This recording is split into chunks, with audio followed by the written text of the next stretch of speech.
Bienvenue dans Animation pour enfants. Aujourd'hui, nous nous intéresserons à l'écologie et le respect de la vie. Saviez-vous que dans le futur, les arbres pourraient nous parler ? Et si la survie de la plus grande forêt du monde dépendait d'un secret caché dans une seule petite graine ? Aujourd'hui, ma boîte à secrets nous propulse en l'an 2150, au cœur de l'Amazonie. Une époque où la technologie tente de réparer ce que la nature a perdu. Vous allez découvrir que le respect de la vie n'est pas seulement une idée, c'est une connexion invisible qui nous lie tous. Préparez-vous à une aventure où la science rencontre la magie de la Terre. Nous voici en 2150. L'humanité, pour expier ses fautes passées, a construit de majestueuses cités flottantes, suspendues dans les nuages au-dessus de la forêt amazonienne. Le sol est devenu sacré, un sanctuaire que l'on ne doit plus piétiner.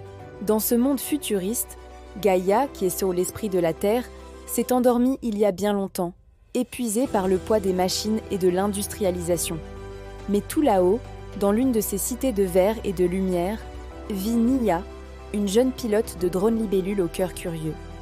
Chaque jour, elle survole la canopée, observant la forêt à travers les yeux de son appareil transparent. L'intrigue commence lorsque Nia, en consultant les données de la forêt, remarque une anomalie inquiétante. Un par un, les capteurs de vie qui parsèment la jungle s'éteignent.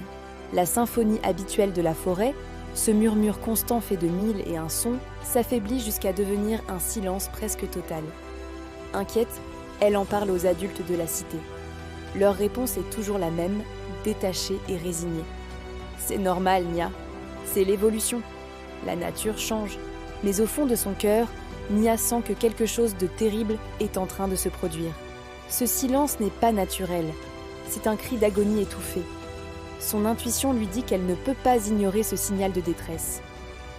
Un soir, alors que la nuit tombe sur la cité et que les lumières artificielles imitent les étoiles, Nia reçoit un signal étrange venant du sol, là où personne n'ose plus descendre.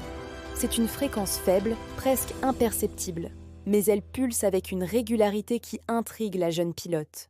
Poussée par une force qu'elle ne comprend pas, elle prend une décision audacieuse. Elle va enfreindre la règle la plus stricte de la cité, descendre dans le monde d'en bas, vers cet inconnu qui l'appelle. La récompense, elle le sent, vaut tous les risques.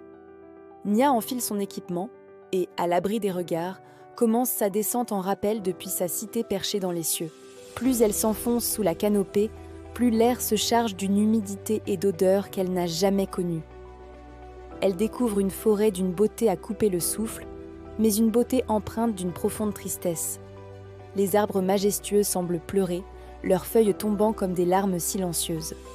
En suivant le signal, elle arrive dans une clairière où elle ne trouve ni monstre ni danger, mais une scène poignante. Un vieux robot jardinier, couvert de mousse et de lianes, veille sur un parterre de fleurs bioluminescentes qui brillent d'une douce lumière dans l'obscurité. Le robot est presque à court d'énergie, son voyant clignotant faiblement. Pour Nia, ce n'est pas un simple tas de ferraille abandonné, mais un gardien solitaire, un protecteur dévoué. Avec empathie, elle utilise une de ses batteries portables pour le recharger. Le robot, reconnaissant, s'anime et la guide plus loin. C'est alors qu'ils font une découverte choquante. Une vaste zone de déforestation, habilement dissimulée aux yeux des cités flottantes par des hologrammes sophistiqués. La récompense pour Nia est amère. Elle a trouvé la source du silence, une plaie béante dans le cœur de la forêt. En s'approchant, Nia et son nouvel ami mécanique comprennent l'origine du désastre. Des machines de défrichage automatisées, programmées des décennies plus tôt, continuent inlassablement leur travail destructeur. Elles fonctionnent sur une vieille directive, une erreur de programmation jamais corrigée, et coupent les arbres sans discernement. Animée par une fureur protectrice, Nia tente de les arrêter. Mais elle est trop petite, trop fragile face à ces monstres de métal. Chaque tentative est un échec. Le découragement la gagne, et elle se sent impuissante. C'est alors qu'elle remarque un arbre immense, plus grand et plus ancien que tous les autres, qui semble vibrer d'une énergie particulière. C'est un arbre-mère. Épuisée, Nia pose sa main sur son écorce rugueuse. Fermant les yeux, elle active son interface neurale pour essayer d'écouter la forêt. Une vague d'informations, d'émotions et de souvenirs anciens déferle dans son esprit. Elle comprend alors une vérité fondamentale. La forêt ne demande pas de technologie plus avancée pour la sauver. Elle demande du respect, de la connexion, de l'écoute. La récompense est une révélation. La solution n'est pas dans la force, mais dans la compréhension et l'harmonie. Forte de cette nouvelle compréhension, Nia a une idée. Elle ne peut pas détruire les machines, mais elle peut changer leur mission. Avec l'aide du vieux robot jardinier, qui connaît les anciens codes, elle se connecte au réseau des drones de la cité. Plutôt que de les programmer pour combattre, elle les reprogramme pour planter.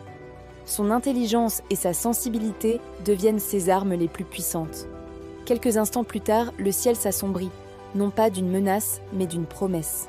Une pluie de graines intelligentes, encapsulées dans des nutriments et guidées par les drones libellules, se déverse sur les zones dévastées. Chaque graine est une étincelle de vie. Le spectacle est magique. Au contact du sol, les graines germent instantanément, et la forêt semble se réveiller d'un long sommeil. Des pousses vertes percent la terre. Les animaux, comme des perroquets aux couleurs néon et des singes curieux, reviennent peupler les branches. La technologie, autrefois destructrice, devient une alliée de la nature. La jungle s'illumine d'une symphonie verte, un chant de renaissance qui monte jusqu'au ciel. Depuis leurs balcons de verre, les habitants des cités suspendues assistent, stupéfaits, à ce miracle. La forêt, qu'ils croyaient mourante, brille d'une nouvelle lumière, d'une vitalité qu'ils n'avaient jamais vue.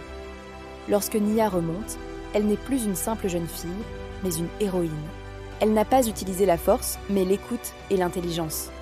Elle a prouvé à tous que l'écologie ne consiste pas à vivre sans la technologie, mais à l'utiliser avec sagesse pour servir et protéger la vie. Elle est devenue la gardienne des murmures verts, celle qui a permis à Gaïa, l'esprit de la terre, de s'éveiller. Nia a sauvé l'Amazonie en écoutant son cœur et le murmure de la terre. Le respect de la vie commence par l'attention que nous portons aux plus petits êtres vivants autour de nous, à cette connexion invisible qui nous unit, tous. Et vous, petits protecteurs, quelles fleurs allez-vous arroser aujourd'hui ? Partagez cette vidéo pour montrer que notre futur sera vert et radieux. Si vous avez aimé le courage de Nia, abonnez-vous pour ne pas manquer d'autres histoires comme celle sur l'empathie au Japon, le conte du secret du gardien de brume, pour découvrir comment un cœur pur peut calmer les montagnes. À bientôt pour une autre aventure et de belles valeurs à partager.